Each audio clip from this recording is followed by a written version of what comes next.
Story number 1. I never thought much about the lake in our small town. It was just there, like an old forgotten postcard. But that changed one summer night. It was hot, the kind of heat that sticks to your skin. I couldn't sleep, so I figured a walk would help. The town was asleep, and I found myself drawn to the lake, a silver mirror under the moonlight. There, I saw my reflection. But it wasn't me, not really. The reflection had my face, my clothes, but its eyes, they were cold, lifeless. It was doing something unthinkable, hurting someone. I blinked, and it was just me again, standing there, freaked out. I ran home, my heart pounding out of my chest. It had to be a trick of the light, a weird shadow, anything but what I thought I saw. The next day I couldn't shake the image. I tried to focus on normal stuff, hanging out with friends, playing video games, but my mind kept drifting back to the lake. That night, I found myself there again, like it was calling me. My reflection was normal at first. Then it changed, showing me with a wicked grin, doing things I couldn't even dream of. I stumbled back, my mind racing.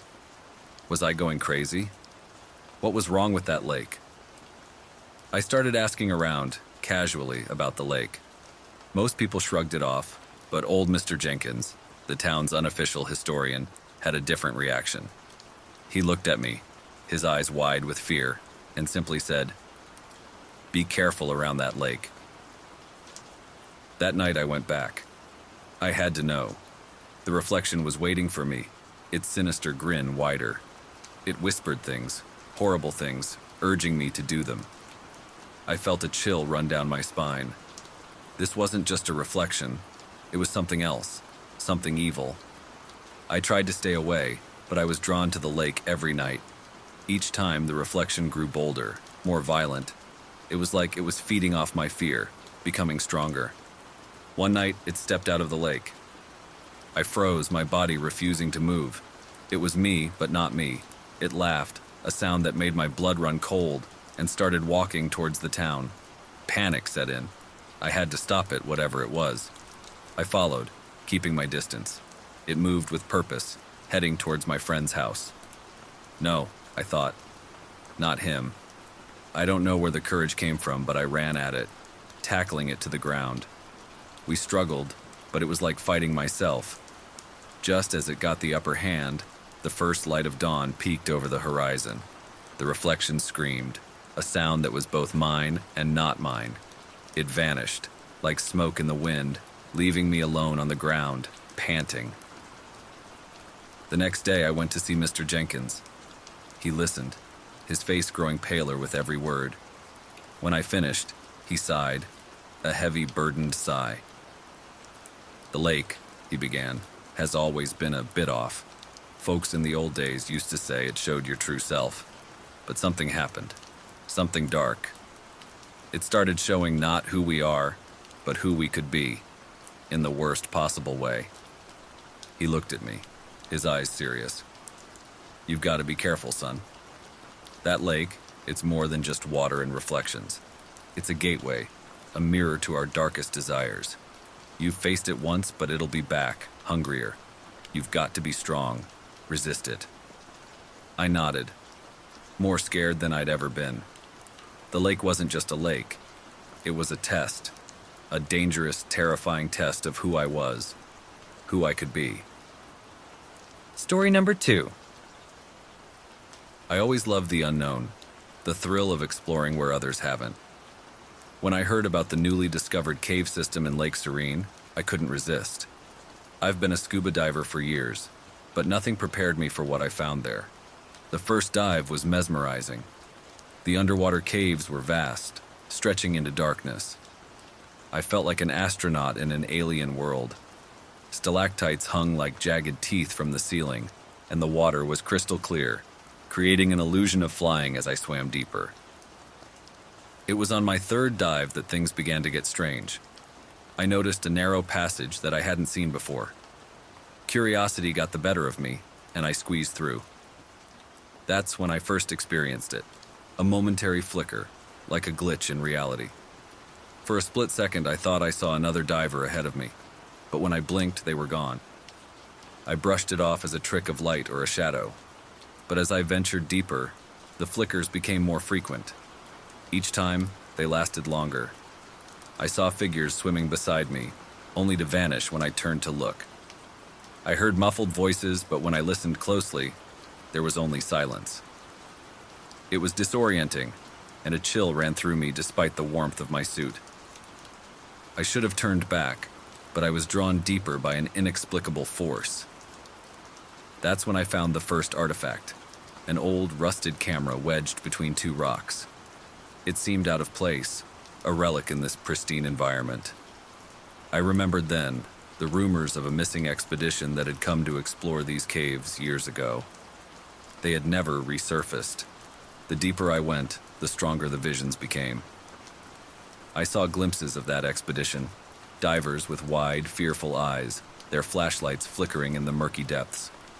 I heard their panicked breaths, felt their fear as if it were my own. It was as if the cave was showing me its memories. Then time itself began to distort.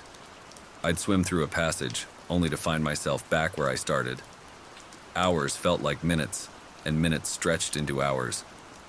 My compass spun wildly, unable to find north. I was lost in a maze, trapped in a cycle of repeating corridors and dead ends. Panic set in. My breathing became rapid. My heart raced. I knew I had to conserve air, but fear was taking over. In my frenzied state, I stumbled upon a cavern, larger than any I'd seen before. In the center, there was something unimaginable, a swirling vortex of water, suspended in the middle of the cave like a liquid tornado. Drawn to it, I approached, and the visions intensified. The missing divers were there, swimming around the vortex, their faces contorted in terror. They reached out to me, mouths opening in silent screams. I felt a pull, a desire to join them, to uncover the secrets they had found. But a voice inside me screamed to escape, to break free from the hypnotic dance of death. I used every ounce of strength I had to swim away from the vortex. The visions faded as I retreated, the voices silenced. It was a grueling journey back, fighting against disorientation and exhaustion.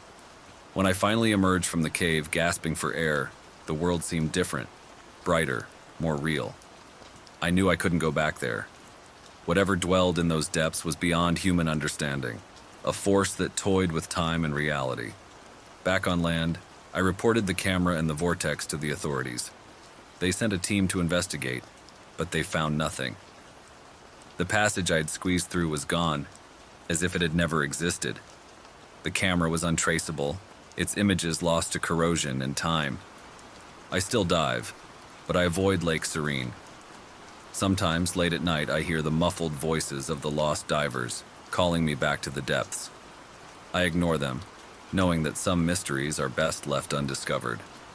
The depths hold secrets that are not meant for the world of the living, and I was lucky to escape their grasp. Story number 3. I needed a break, a chance to get away from the city's noise and bustle. So when I found an ad for a secluded lake house, it seemed perfect. The house was rustic, surrounded by dense woods and perched on the edge of a serene lake. The first few days were peaceful, filled with the sounds of nature and the gentle lapping of water against the shore. It was on the 4th night that I first saw it, a figure standing at the lake's edge. I peered out from my bedroom window, the moon casting a silver glow across the water.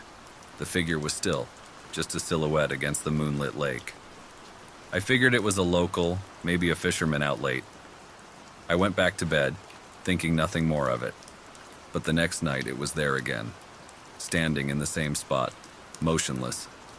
A chill ran down my spine. There was something off about how it just stood there, staring towards the house.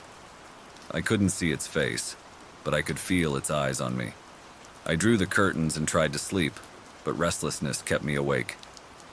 Each night, the figure returned. It never came closer, never moved, just stood there watching until the first light of dawn when it disappeared. I started to dread the night. The peacefulness of the lake turned to an oppressive, heavy atmosphere. The isolation I had craved now felt menacing. Curiosity and fear battled within me. I needed to know who or what it was. On the seventh night, I mustered the courage to confront it. I grabbed a flashlight and stepped outside, the cool night air biting at my skin. As I approached the lake, every step felt heavier, my heart pounding in my chest. But as I neared the figure, it vanished, like smoke in the wind. I stood there at the edge of the lake, staring at the spot where it had been. The only sound was my ragged breathing and the gentle waves. I felt a deep sense of unease, an instinctual warning to not venture further. The next day, I decided to ask around. The nearest neighbor lived half a mile away, an old man named Mr. Jennings. He listened as I described the figure by the lake. His face grew pale, his eyes widening with a mix of fear and sadness.